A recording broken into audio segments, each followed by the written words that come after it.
In PTF mode, only the pan axis follows the movements of the grip, while the tilt axis and roll axis will not follow. This is suitable for horizontal camera movements, such as circling a subject, left and right movements. In PTF mode, both the pan and tilt axes follow the movements of the grip, and the roll axis will not follow.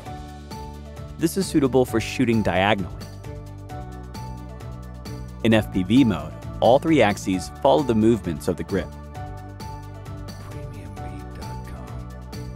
The mode is normally used for flipping shots.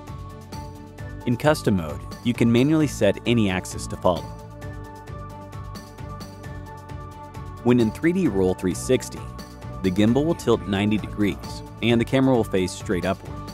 Then, you can control the joystick to rotate the pan axis 360 degrees to create a time tunnel effect.